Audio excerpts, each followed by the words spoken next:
Craig here from Quest for Hobbies. So, the last video, I believe I posted in there that I was busy getting my model ready for the my model club's evening, and that I would let you know how much I got done on the model for that evening, and then go from there. So, what I ended up doing is I just went ahead and I finished it.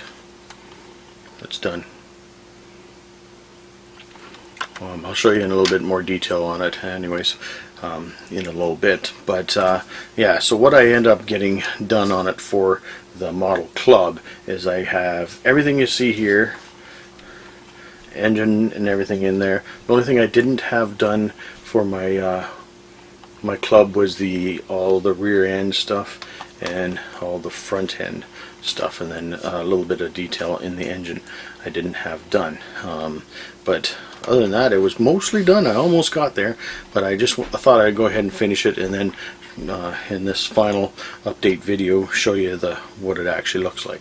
So I also I don't know if it shows up on this picture, but it will show up on another video later, but I did some weathering underneath it as well to make it look more used, is what I was going with. And then I just thought I'd black everything out.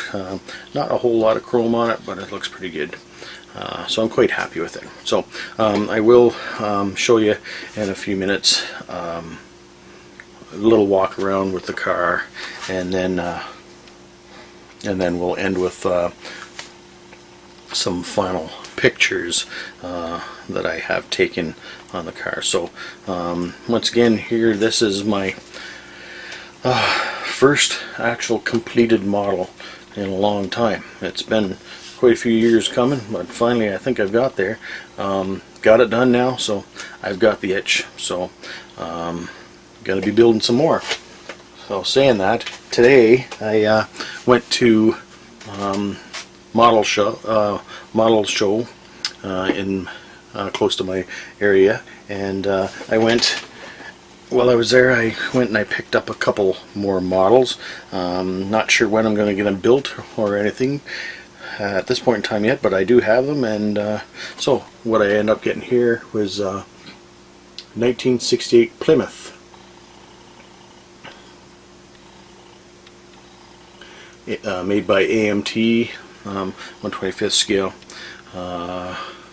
Yeah, I think it's going to be pretty cool. What I'm looking for is a 1967 Plymouth Fury, actually, but this is pretty close, so I'm gonna go with that. So, but if anybody knows anybody out there or anywhere I can get a 67 Plymouth Fury, looking for one of them, because that's a bit of sentimental value for me, because that's what I was brought home from the hospital when I was born. So it's kind of cool if I could get a hold of one of them. Anyway, another model I got is one that I think a lot of people have probably seen. This one, I thought, well, it's about time I got my own.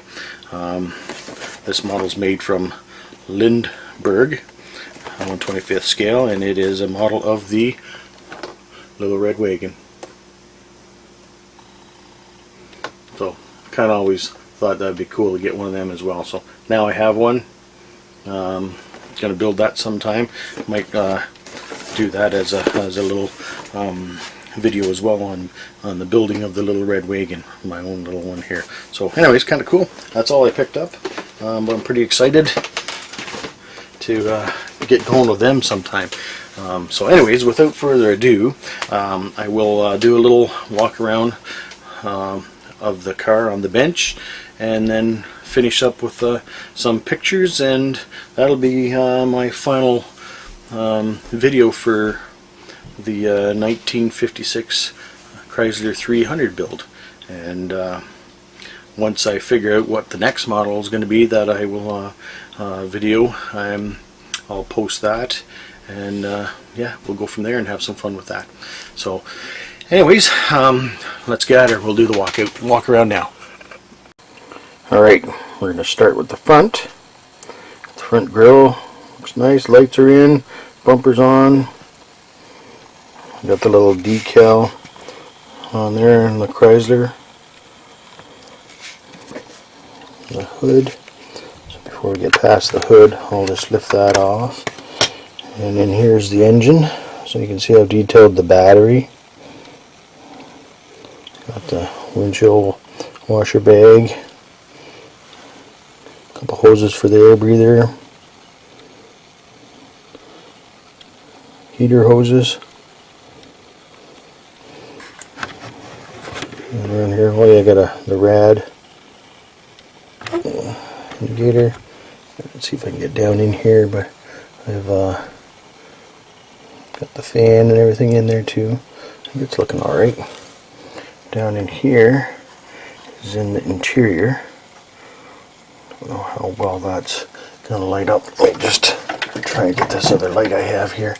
See if I can shine a light in there to help. Well, I don't think it's going to help too much, unfortunately. Maybe if we were to lift it up to the light here, you can see inside how I've detailed the dash. I've got some other pictures that I will post to show at the end of this video as well. This is a car, 300b on the side there. My rear end, I've been looking in the back window.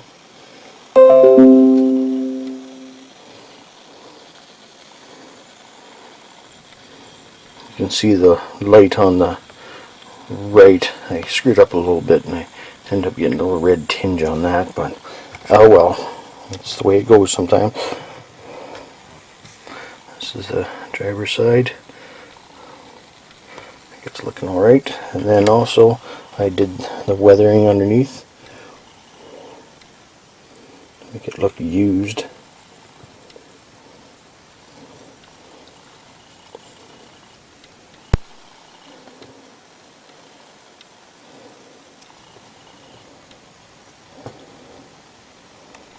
All in all, I think it turned out pretty good. Can't see it very well there, but if I put it here, you'll see the little antenna I got on it. Put that back on. Still kind of see it. So that's the interior again.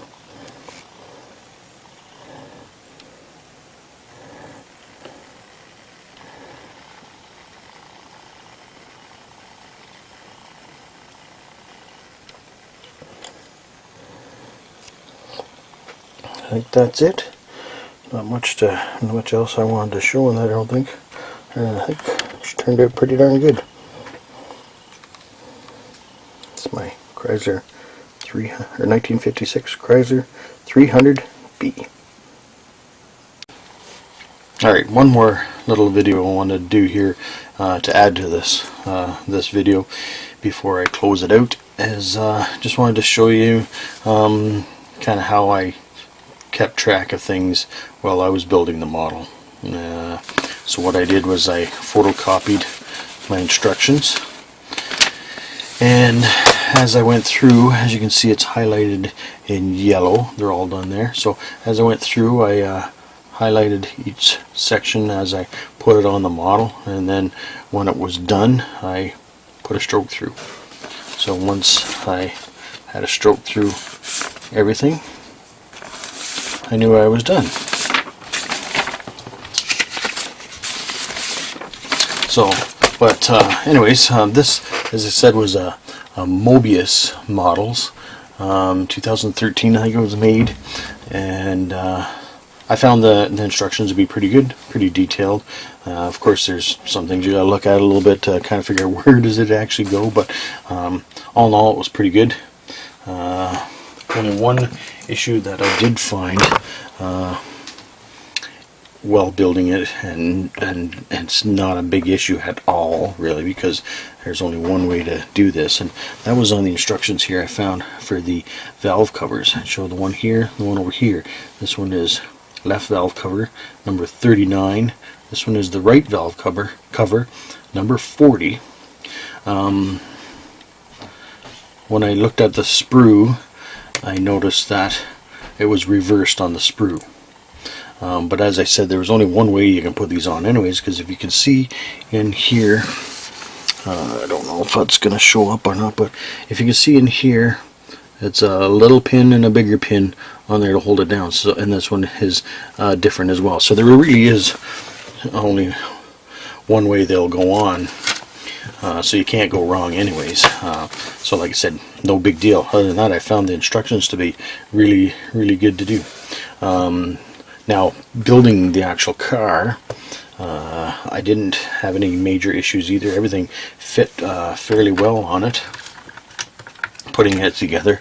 But the only real issue that I did have, and that is in the fine part here, it was this here, the steering linkage. When I had to put the steering linkage on, there's a little pin down in here and one down in here where they go on. They're very hard to put them on. I found I had to scrape, kind of drill the hole out a little bit bigger to actually get them on there. They wouldn't go on very easy without doing that. So other than that, everything went together really good.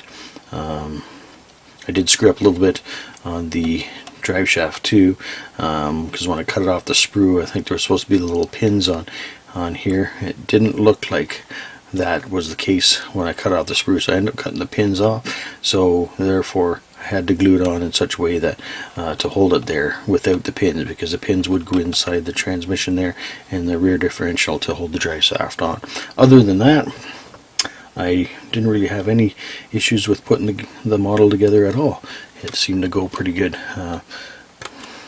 Didn't get an exact count on all the parts, but there's quite a few parts with it, and but again, not that bad, so it was good. So anyway, I just wanted to give you that quick update on the build and on the instructions, and yeah, that's it. Alright.